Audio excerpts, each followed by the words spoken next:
So welcome back to the channel, everybody. This is John with SwingFit. So have you ever been curious if there's any value or benefit with swapping out your golf shafts in your traditional wedges? Or can you simply get by with the stock OEM shafts and save yourself a couple dollars? Well, if this thought has ever crossed your mind, then today is a great day, because not only are we going to share two different types of player profiles, more specific, two different types of releases that we will evaluate in order to help our customers make this determination, but we're also going to talk about a couple different styles of golf shafts you might want to give consideration with, and depending on which camp you fall into, playing these stock OEM shafts just might not be doing you any favor. So without further ado, let's jump in to find out if you are a good candidate to swap out your shafts.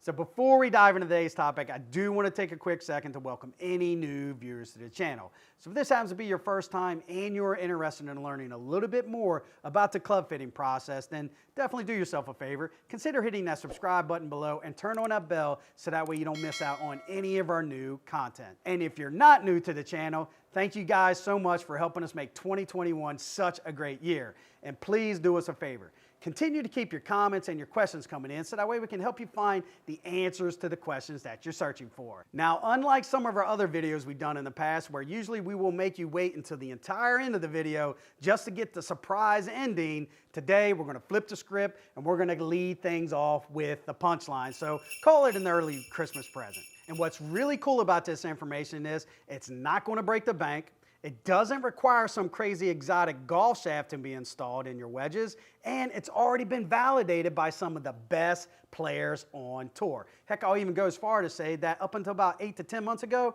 this was almost like a hidden secret kept to the touring professionals and some of the best club builders in the world. They're just kind of keeping their cards close to the vest, and they may have done this for their customers, they just wouldn't tell them what they were doing until today. And what I want to talk to you about is soft stepping your wedges. And if you're not quite sure what I mean by soft stepping, let's do a quick recap. And simply stated, this is where a club builder will intentionally install a lower lofted iron shaft into a much heavier, higher lofted iron head. And I know you might be scratching your head going like, well, John, that's not really new. I know if I'm in between flexes, my club builder has the ability to soft step or hard step my shaft, so that way I can turn my stiff into an S- or my R into an R+.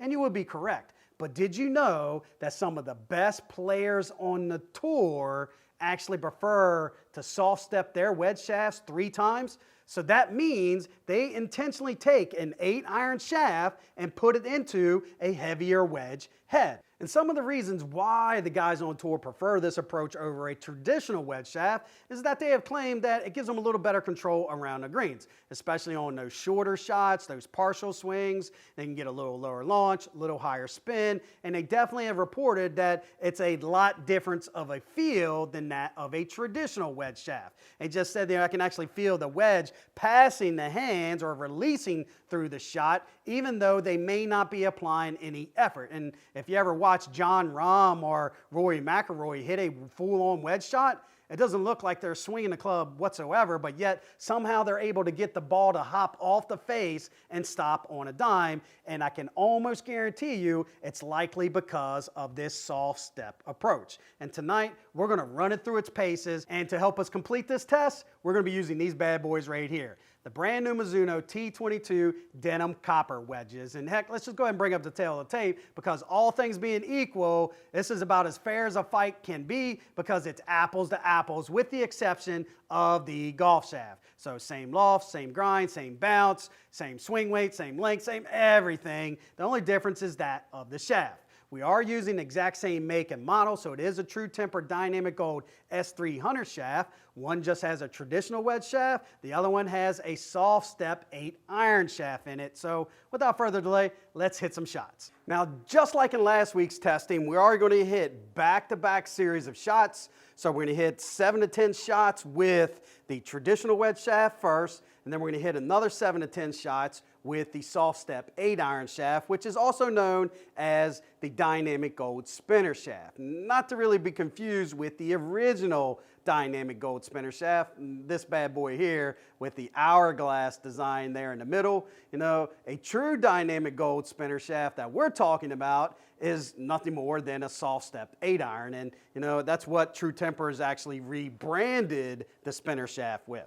So let's hit a series of shots, and this would be with my current stock swing. Now, I am working with a swing coach on trying to get more flexion and extension with my wrist, soften them up a little bit, where it almost looks like it's more of an effortless swing opposed to what you're about to see now. So my standard stock swing is a little left to right. I do play with an open stance and a slightly open face. So let's hit a series of shots and see what happens.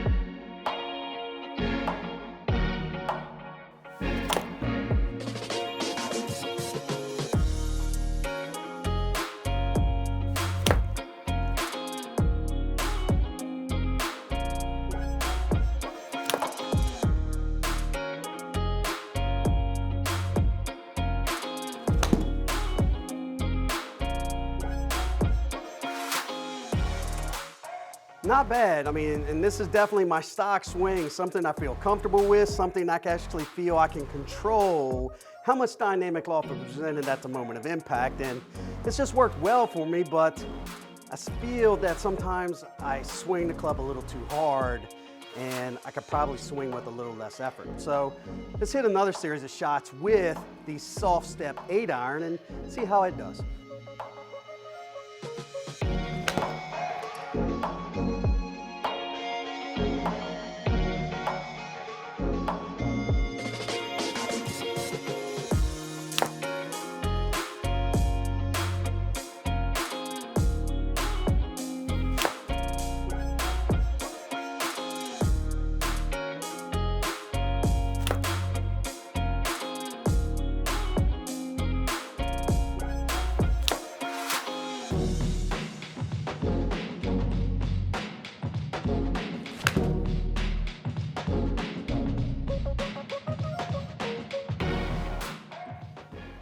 Now, first impressions between the two shafts, I can definitely tell you, I think I like the feeling of the first shaft better than this one. This one, I definitely struggled with finding a target line. Everything missed left, and I just didn't like how it would actually release. I mean, I can definitely feel it giving a little softer feel than that of the traditional wedge shaft, but in this first round, I'm really kind of curious to see what the numbers look like, but if I had to pick one just on feel and what I saw, I'd probably go with the first one. And when we take a look at the numbers, not only does this back up what I just described, but hands down, this actually reflects that the traditional wedge shaft performed better than that of the soft step 8-iron shaft. And this would be the explanation of why one size does not fit all. And in this situation, I'm better off to stay with the traditional wedge shaft with my current technique. Not only was I tighter to the pin at 10 foot 7 inches versus 20 foot 2 inches, I was also more online. With the AKA spinner shaft, I just could not get anything close to the target line. Everything was left, left, left.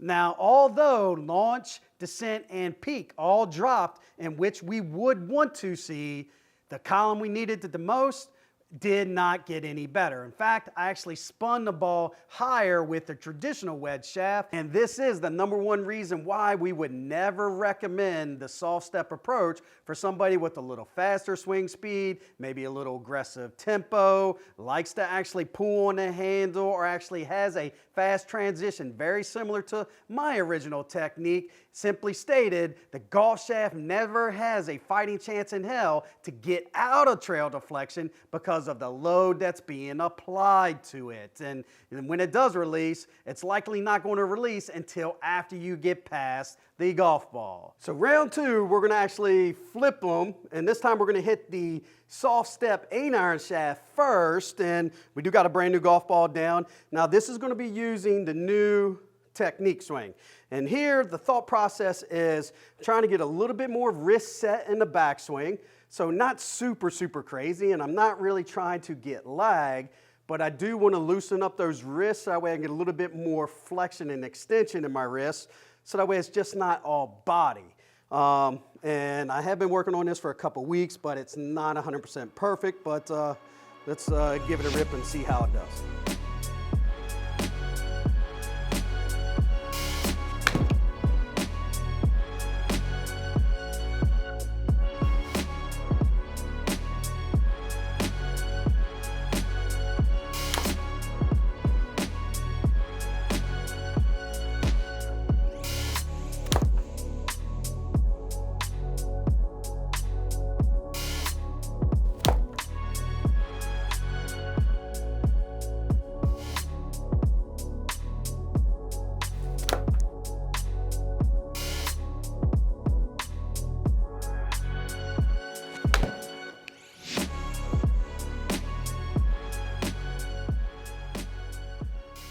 Now, I can tell you right now, you've seen those shots, I blistered that flag, and it's probably the tightest grouping I've hit in a while. And I don't know how much with less effort that looked, but it definitely didn't feel like the first series of shots. So I'm really interested to see how this feels with the traditional wedge shaft. So let's give them a rip. So traditional wedge shaft and new technique.